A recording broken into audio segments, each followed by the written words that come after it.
북상을 해야 되고 동물도 북상을 하게 됩니다. 그러니까 길이 있어야 또 이동을 하죠.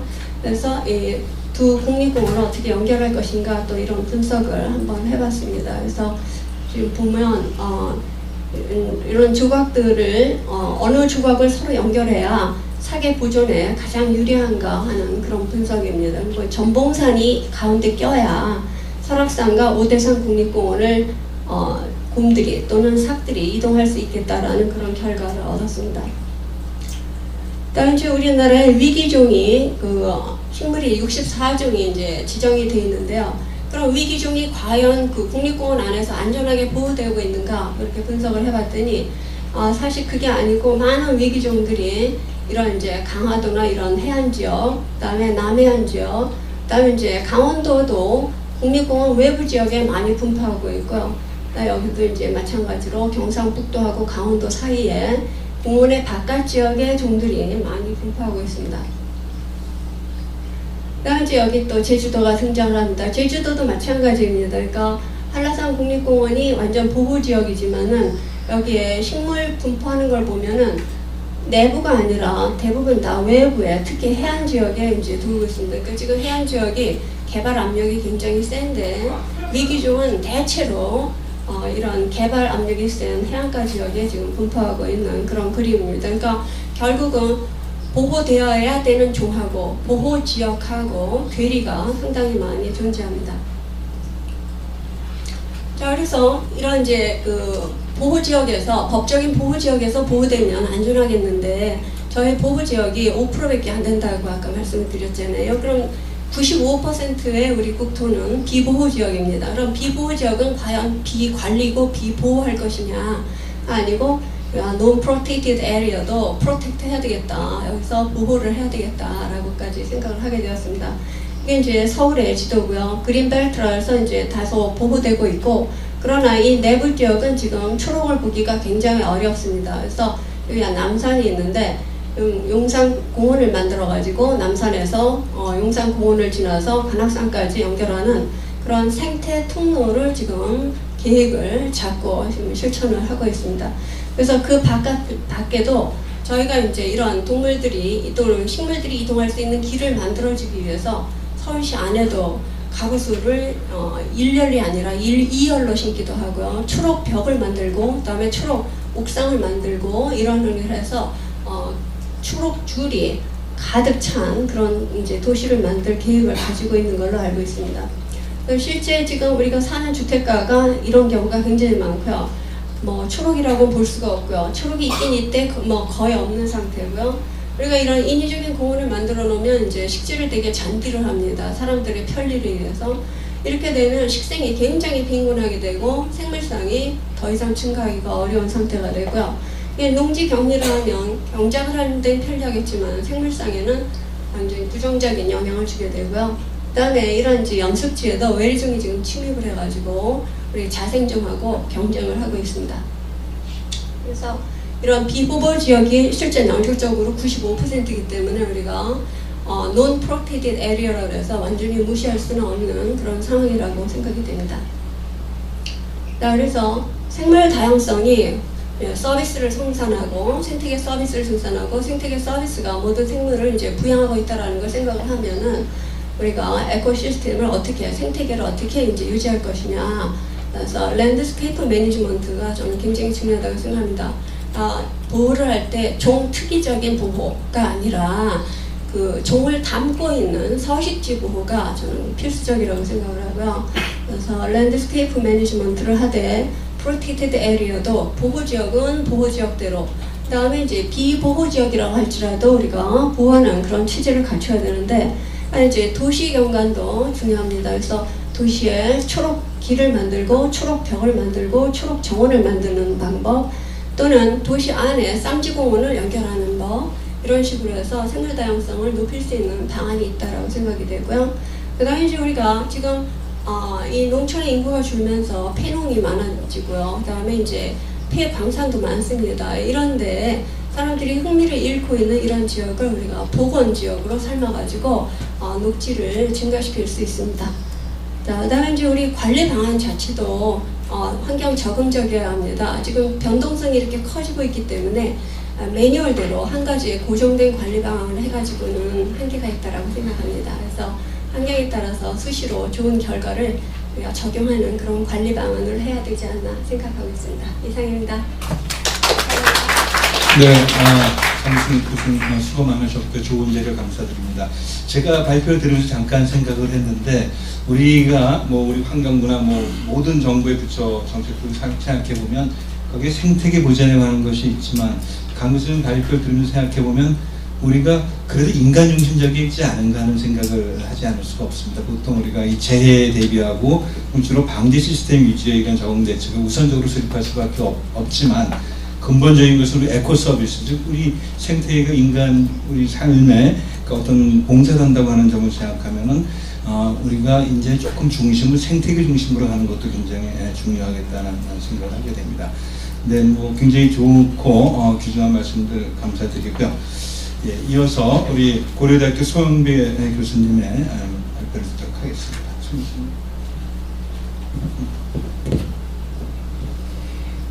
예, 지금 환경부 하면은 그러니까 자연환경 하면 보존이라는 그 관념이 강하게 박혀 있습니다. 이것이 환경부가 지난 20년 동안 노력해온 결과라고 보고 있고요. 이에 반해서 우리나라의 환경부 하면 규제 중심의 정부 부처다라는 인식이 강하게 이제 잡혀 있습니다. 그 이유가 그러니까 자연환경을 보존하고 생활환경을 보존하기 위해서 규제 중심으로 이제 일관된 정책을 상당히 펴왔는데 이제 자연환경을 만약에 자연 자원으로 관점을 바꾼다고 한다면 약간씩 생각이 달라집니다. 지속 가능성의 관점에서 사실 환경부의 현안은 지금 탄소 배출 저감하고 이제 기후 변화 적응이라는 두 가지 이제 아주 가장 큰 문제를 지금 이제 갖고 있고요. 그랬을 때 우리나라의 13개 정부 부처 중에서 기후 변화를 주관하는 주관 부처가 이제 환경부입니다. 따라서 그 역할 역시 이제 막중하다고 볼 수 있고요. 이제 그런 측면에서 자연환경은 사실은 그냥 자연 있는 상태로 놔두게 되면 자연 천이가 이루어지고 진화가 이루어지고 도태가 이루어지고 적자 생존이 되면서 자연환경이 잘 보존됩니다. 그러나 여기서 만약에 이제 조금 전에 발표하셨던 것처럼 예를 들어 경기도의 2000년에 온도가 한 17.2도였었는데 2100년에 21.6도로 4.4도 증가를 하게 된다 그러면 그 얘기는 뭐냐면 자연 자원을 이용할 수 있는 그런 가능성이 더 커진다고 볼 수 있습니다. 과거에 이용되지 않았던 자연 자원들이 훨씬 더 큰 이용 가능성을 이제 갖게 되고요. 그랬을 때 환경부의 좋은 정책은 사실은 규제보다는 유도입니다. 어떻게 활용할 것인가를 유도를 해내고 그 중에서 어떻게 보존할 것인가를 제시하는 것이 사실은 자연환경을 보존하는 가장 좋은 정책이라고 볼 수가 있는데요. 그렇다고 한다면 환경부가 생태계 기반의 기후변화 적응을 유도하기 위해서는 적절한 가이드의 제시가 이제 필요하다고 이렇게 보고 있습니다. 그래서 지금 환경부가 자연환경을 보존하는 가장 주요한 도구 중에 하나가 국도 환경성 평가라는 그런 툴이 있습니다. 대략 한 50개 이상의 여러 가지 인자를 고려해서 평가하고 해서 어떤 지역을 어떻게 보존하고 어떻게 관리할 것인가. 보존 관리 지역에서 제외된 지역들이 바로 이제 개발할 수 있는 그런 땅들입니다. 이러한 국도 환경 평가는 사실은 기후 변화를 반영하지 않은 상태로 지금 평가가 되고 있고요. 현장에 만약에 어떤 그런 개발을 하려고 하는 그런 시도가 있었을 때 사실은 상당 부분이 국도 환경 평가라는 규제에 묶여가지고 개발이 어렵거나 재평가 어려운 상황입니다. 그래서 앞으로 환경부가 기후 변화 적응 차원에서 생태계 기반을 잘 유지하고 보존하기 위해서는 기후 변화를 고려한 국도 환경성 평가가 이제 이루어져야 된다는 그런 판단입니다. 그리고 또 한 가지는 취약성 평가에 관한 문제입니다. 사실은 환경부 산하의 한국환경정책평가연구원이 있고 이제 정책을 연구하는 기관입니다. 그래서 KEI에서 2006년부터 취약성 평가 연구를 시작을 해왔고 2008년, 2009년도에 광역 지자체에 대한 기후변화 취약성 평가가 이제 이루어졌습니다. 그리고 이것을 이제 바탕으로 해서 이제 2012년 올해 기초지자체 10개의 기초지자체를 대상으로 해서 기후변화 취약성 평가를 이제 추진 중인데요. 실제 환경부가 추진하는 그런 여러 정책에 비해서 현장에서 지자체에서 움직이는 그러한 상황을 보게 되면 굉장히 괴리가 많습니다. 예를 들어서 지자체에서 기초지자체에서 기후변화 취약성 평가를 하기 위해서는 도시지역과 자연지역으로 나눠야 되고요. 도시 지역에서는 상당히 어떤 피해에 대한 그 평가가 이루어져야 되고 자연 지역에서는 보존에 대한 평가가 이루어져야 되는데 실제 지금 그 환경부가 제시하는 그리고 환경부 정책평가연구원이 제시하는 그 평가 툴을 보게 되면 사실 도시적과 자연적에 대한 구분이 없이 하나의 단위로 평가가 이루어지고 있는 상황입니다.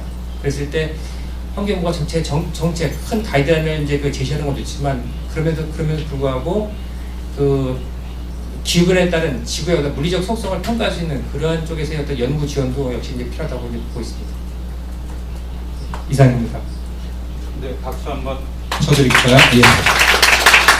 네, 수영 교수님 감사드리고요. 네, 전반적으로 지금 우리 환경부가 규제보다도 어떤 인센티브 등을 통해서 어떤 정책을 유도하는 것이 필요하다는 그런 말씀이셨고, 생태구 기반 기후 적응 대책에 대한 그런 가이드라인이 필요하다는 말씀이셨고, 기후 변화를 고려한 국토환경 정책, 국토환경성 평가 이런 제도가 필요하다는 말씀이셨고, 이런 취약성 평가에서 도시 농촌의 구분이 필요하다고 하는 말씀 아까 키노트 스피치나 또 환경부 발표에서도 있었습니다만은 리지널 스페시픽한 이런 대책이 필요하다는 말씀하고도 일맥상통하는 말씀인 것 같습니다.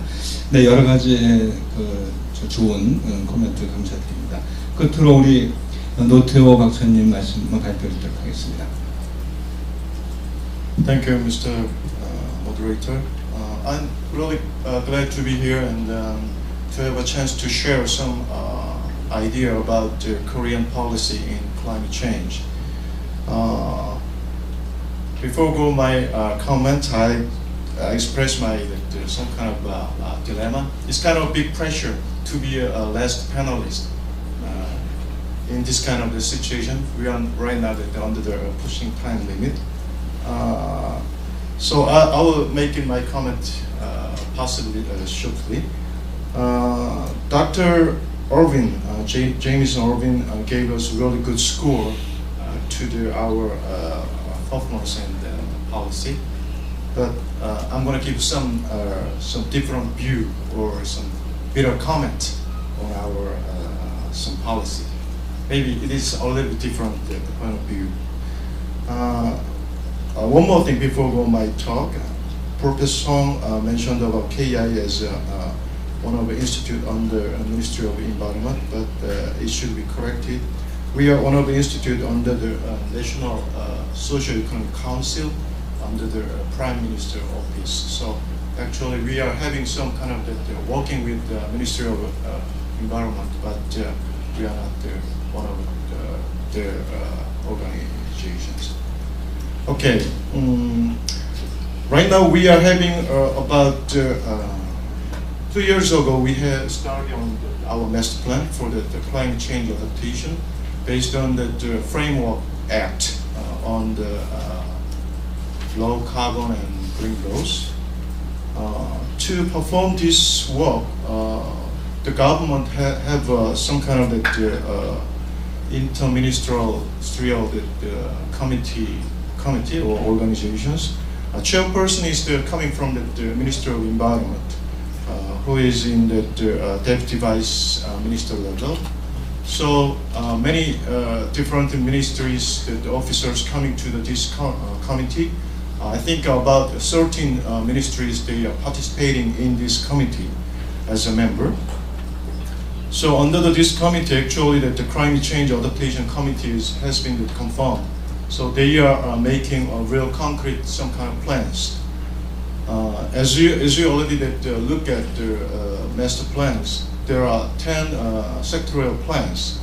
It concludes that many the different kind of the plans from all different 13 ministries.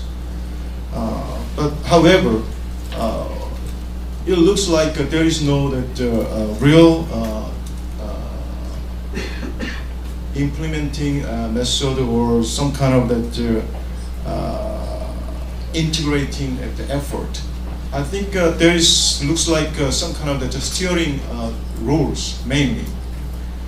If you look at some detailed plans, there are some plans should be relocated on some kind of different tracks. What I mean is some plans looks like a duplicate because they are looking for some kind of forestry or some rivers or some other natural resources, but different ministry also responsible for the management of these natural resources. So I think beyond the arrangement, this master plan should be some editing with some integrating some others or some policies that can be duplicate or similar. If you can do that, I think we may have some more strong plans that shows really the high synergism. So I think to overcome this kind of some duplicacy, I think maybe we need to think about some kind of different structure of government too. When you look at some kind of really the efficient functions, we need some more advanced structure too. So right now our government structure is for the looking for some structure for the economic development oriented actually. So if we looking for some different strategy to develop the country or select some different national vision for the future, I think it is necessary to have some kind of more efficient governmental structure too. Right now we are integrating, we don't have powerful integrating tools for all different kind of the plans from the 13 ministries. So rather than arranging or editing all the plans, maybe we need a little bit the superpower, some kind of ministry or vice prime minister levels to integrating all these kind of good plans. I think to this, maybe that we have to do some more strong governance rather than just doing government. I think to pursuing this kind of achievement, I think maybe we need to also have some kind of a special, different occupational group or job category dealing with ecological policy in government. So this our meeting this year, IUCN meeting is the theme is nature-based adaptation. Also, the other one is resilience. These two topics is a matter of time, actually. So without that endurance to looking for what happens in the nature or what happens in our living life or some common life, we should have some time to look at. But some people are really I think is brave. They just give us really early conclusions, or sometimes they express their jumping conclusions to our life or our policies. So I'd like to ask some kind of the policymakers to give some time and then look at the final good resolutions. We have to take a long breath. What happens to in our country, or what happens in our real life, common life. So just to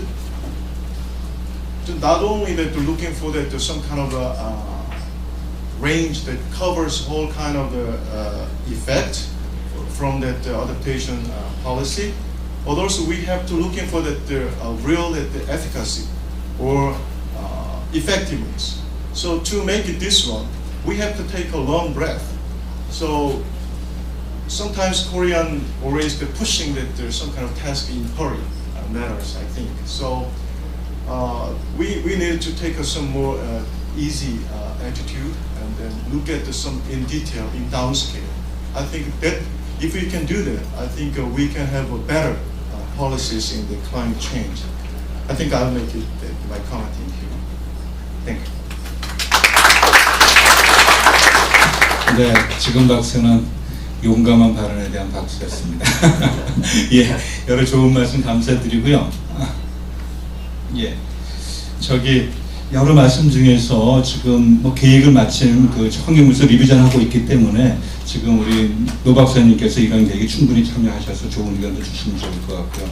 정부의 구조 자체가 사실 성장을 중심으로 한 것은 제 생각은 맞는 것 같습니다. 우리도 이제는 성장보다는 복지를 중심으로 한 정책을 가야 되겠고, 아마도 우리 대선이 금년 12월에 있습니다만은 많은 대선 주자들이 복지를 좀 대표적인 단어로 내걸고 있기 때문에 그런 방향으로 가지 않을까 생각은 해봅니다. 또 거버넌스 물론 굉장히 저도 중요하다고 생각합니다. 정부나 또는 학자 혼자만으로 이런 일을 할 수 없고 정부, 학자, 민관, 산학이 함께 가야 되는 거버넌스 대단히 필요하다고 생각합니다.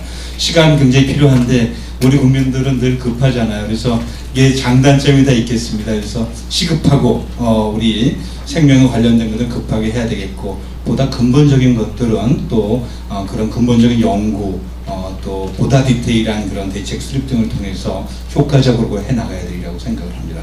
시간이 5분 남았습니다. 그래서 아까 말씀드린 대로 한 두세 분 정도 소속과 성함 말씀해 주시고, 토론은 주로 한 1, 2분, 맥시멈 2분 내로 말씀해 주시면 감사하겠습니다.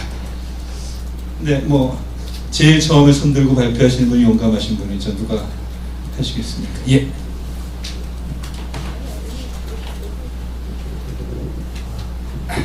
좀 늦게 왔지만 발표 다 잘 들었습니다. 저는 이 정부에서 추진하는 식생활 교육운동 농림수산부에서 같이 하고 있습니다. 그 공동대표를 맡고 있는데 제가 개인적으로